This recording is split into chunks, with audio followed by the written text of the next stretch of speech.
looking out into the room, and we will start on the left-hand side. The gentleman with his hands straight up in the air, the only arm on the left side there. Sir, if you'll please stand when the mic comes, that would be great. Thank you. Gary McDaniel, Clemson Sports News. Peter, you moved outside last year out of a need to play defensive end, as Christian Wilkins did a few years before you. Moving back inside this year and underneath Tom Allen's tutelage, what do you see as far as your potential moving forward this year, and how does it feel to move back inside? I'm super excited. I just love the game, and, I'm just willing to do whatever it takes, to put my team in the best position to win. So if it's inside, it's outside, it's off the ball. If I'm throwing the ball, it don't really matter. Whatever coach asks me to do, I'm going to get it done to the best of my ability, and that's really all it is. That's your job, man. You got that. You got that, though, but I'm going to get it done, though. Peter, right side, gentleman towards the back. Peter, Taz, Henry, College Football Sunday. Just a quick question. How does Coach Sweeney and the staff prepare you guys this year for when there's media hype for you guys, and how did he keep you focused, knowing that the games are decided on the field? As you can see, we come up here and we have a lot of the same answers, but I don't think it's getting us prepared for the media. It's just a cultural thing. We share a lot of the same core values and a lot of the same principles, and that's what makes us Clemson. And I think we're able and we're blessed to be in a position where we're able to voice that to you guys and all the other different outlets. But I think it just starts with the culture. Coach Sweeney sets the tone, and as leaders of the team, we come out and we enforce that. And so I think that kind of comes out in the media, and that's why our answers are kind of similar. Peter will be left side, trending towards the left. Hey, Peter, this is Grayson Mann with TigerNet.com. Nick Eason last week said that after challenging you all offseason, you've had your best offseason yet. Just for you, how do you feel physically heading into the fall, and just how does that relationship with Nick Eason continue to grow?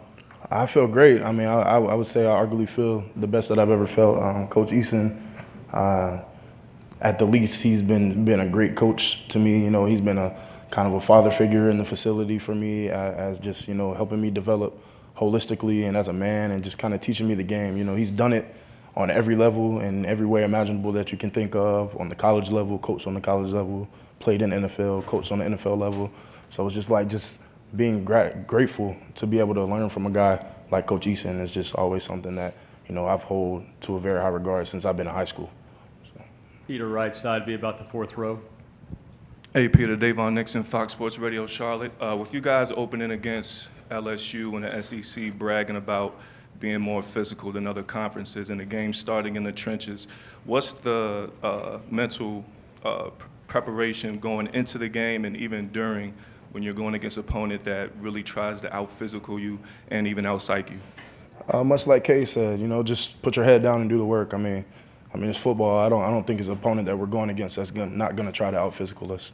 We just got to be confident in the work that we put in this offseason. And I've said it like probably 50 times today that you only get to play 16 days, so you really maybe at max get to play 16. That's the national championship is 16. So the other 349 days, you got to figure out what it is that you have to do to get better, and just really how much you're willing to work to get the results you want. And I feel like our result is going to show based on how we work. Peter, left side, front row. Sorry. Peter, Bob Gillespie, straightupsports.net. About 10 years ago, when I'm assuming you were still in grade school, Coach Sweeney took his first team to the national championship game, lost it. In that 10-year period since then, they've won 2 national titles. So when did you first become aware of Clemson as a national power and Coach Sweeney as somebody that you wanted to play for? This is actually like a funny question. I did not really know that I was coming to Clemson until the day that I committed, to be honest. It was just kind of just like an overwhelming feeling that you just kind of get when you're in the building and you're around the people. And it's just something that I always tell people, like, to even understand, you got to go see it for yourself, to be honest, because it's truly special. And, like, it's really no secret. Like, I grew up, Alabama fan, Alabama Auburn. I've in Alabama my whole life. But it was just something, just a feeling on me that I just couldn't pass up to, come play for Coach Sweeney. I believed in him. I believed in his vision. I believed in the guys that I came in with, and it's just been special from there. So I think that the biggest thing for me was just coming in, and me and Cade and TJ, You know, K's first year starting was me and TJ's first year playing. So now we're here looking at our third year being kind of like the starters, and we've been together this whole time. And I think that kind of solidifies the decision that I made, like knowing that I came to a place that's about family and principles and just sticking together.